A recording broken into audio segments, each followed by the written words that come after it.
विमल पोलो जुबा केसरी, हर पल मनाओ केसरी त्योहार। निगत अब्बास, निगत आपने कांग्रेस पार्टी ने हार को अब स्वीकार कर लिया है क्या, और नीतीश जी को अब सीएम मानेंगे क्या? शपथ ग्रहण में कांग्रेस पार्टी जाएगी क्या? माना जी, शपथ ग्रहण में कांग्रेस पार्टी के नेता जाएंगे या नहीं जाएंगे वो तो पार्टी डिसाइड करेगी, आला कमान डिसाइड करेगी। आप और मैं तो यहां बैठकर डिसाइड नहीं कर पाएंगे आज टीवी चैनल पर आपने कहा कि इन्होंने सरकार बना ली, इन्होंने कहा विधायक दल से नेता भी चुन लिया, और मैं मुबारकबाद देना चाहती हूँ भारतीय जनता पार्टी को भी, और मैं मुबारकबाद देना चाहती हूँ जदयू को भी। लेकिन सबसे ज्यादा मुबारकबाद के हकदार मुझे लगता है ज्ञानेश कुमार जी, जिन्होंने बुन बुन के सिल के वोटों की तैयारी करी है ना, किस प्रकार इन लोगों ने सुनियोजित तरीके से एक सिस्टम को करप्ट और रिग्ड कर दिया, ये मुझे बताना नहीं है, क्योंकि ये जग जाहिर है किस प्रकार हमारे नेता ने, राहुल गांधी जी ने, कांग्रेस पार्टी ने जनता को बताया, ये जनता ने भी देखा, और किस प्रकार इलेक्शन कमीशन ने, भारतीय जनता पार्टी ने और जदयू ने इन सवालों से मुंह फेरा, ये भी हमने देखा है। क्योंकि मैं तो कह रही हूं, बिहार में चुनाव थोड़ी ना हुआ है, एक्सेल शीट का मैजिक शो हुआ है। ऑल ऑफ अ सडन एक ही दिन में पता चलता है कि एसआईआर कर रहे हैं, अब इन्होंने 62 लाख वोट काट दिए, अब इन्होंने नए 20 लाख वोट जोड़ दी, जिसमें से 5 लाख वोटर्स थे तो फॉर्म तक नहीं भरे थे। मतलब पता नहीं कौन सा अमृत काल है कि वोटर को ऐसे हटाया जा रहा है जैसे व्हाट्सएप पे डीपी बदल रही हो। मतलब इस प्रकार से राजनीति करने लगे हैं।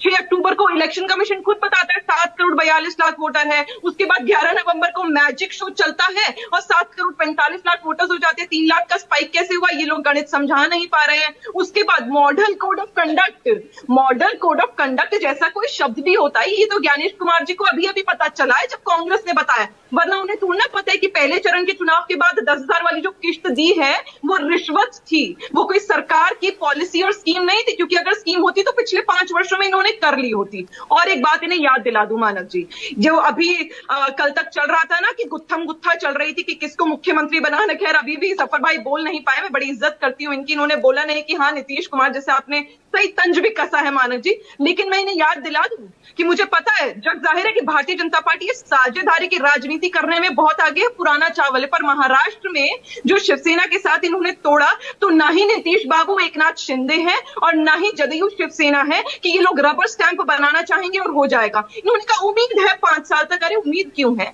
जब आपने बना ही दिया, विधायक दल ने नेता चुन ही लिया, तो क्यों उम्मीद की बात कर रहे हैं? आप बोलिए ना डटकर कि 5 साल नीतीश बाबू ही रहेंगे, हमें कोई रिफ्ट नहीं होगा, कोई राजनीति नहीं होगी, कोई गुत्थम। अच्छा ओके, ऑलराइट निगत एक सेकंड, ओके खबर है वो कुछ और है। ठीक है, ओके निगत, आपने कहा कि कितने 5-6 लाख बिना फॉर्म भरे नाम जोड़ दिए गए, क्या ये संभव भी है? एंड मतलब आप चाहते हैं कि हम वाकई इस बात पर यकीन कर लें कि वोटर लिस्ट में बिना फॉर्म भरे 6 लाख नाम जोड़ दिए गए?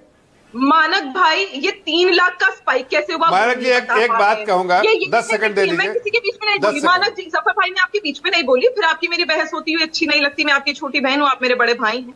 मुझे ये बता दीजिए कि ये व्हाट्सएप पे कहां से ज्ञान लेकर आ रहे हैं, क्योंकि जो दिख रहा है वो तो लोग खुद कह रहे हैं कि यहाँ पर एक एक घर पर 1700 वोट की, तो इलेक्शन कमीशन का डेटा कि एक कमरे के घर में 1700 लोग रह रहे हैं। ब्राजीलियन मॉडल 22 दफा रजिस्टर हो जाती है, उनका चेहरा पता नहीं कहां से आ जाता है। लगातार हरियाणा वाला मत लाइए ना, बिहार की बात करिए।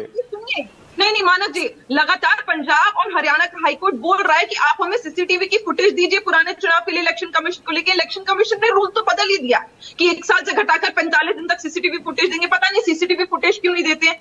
तो ये ज्ञानेश कुमार की जो जीत है, उस पर मैं बहुत ज्यादा मुबारकबाद देती हूँ। जो 62 लाख, जो 62 एक सेकंड मैं तो बड़ी आश्चर्यचकित हूँ कि कैसे। रुकिए ना एक मिनट, सुनिए ना एक सेकंड, निगत वन सेकंड, मैं कह रहा हूँ वो हरियाणा वाला अलग है, उसको हरियाणा तक ही सीमित रखते हैं। बिहार पर आते हैं, 62 लाख आप कह रही नाम काट दिए, तो आप ही के नेता थे ना शकील अहमद, जिन्होंने अभी हाल ही में 2 दिन पहले कहा कि अगर वाकई 62 लाख नाम कटे होते, उनमें से 62 तो आकर कहीं प्रोटेस्ट करते या कहीं पोलिंग बूथ पर जाकर दिखते कि भाई हम आए थे और हमारा नाम यहां पर वोटर लिस्ट में नहीं था।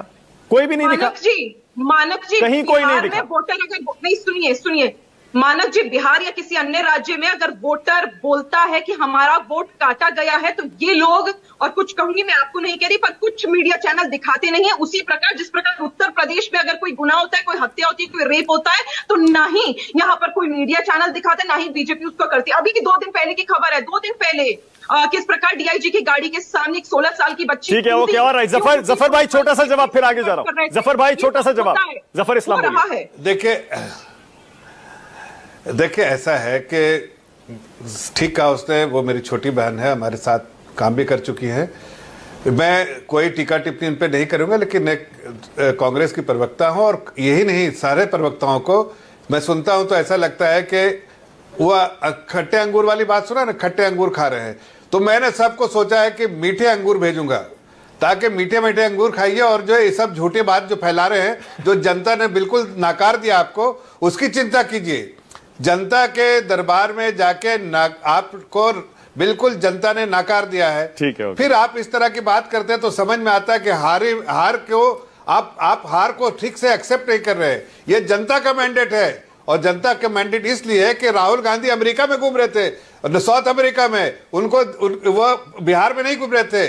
बिहार में घूमते तो कहते भाई, बिहार में तो 15 दिन से तो वो साउथ अमेरिका का दौरा कर रहे थे, वहां ठीक है, ओके, ऑलराइट। अब लारे बकराम और अंजुम आरा, लारे बकराम, अंजुम आरा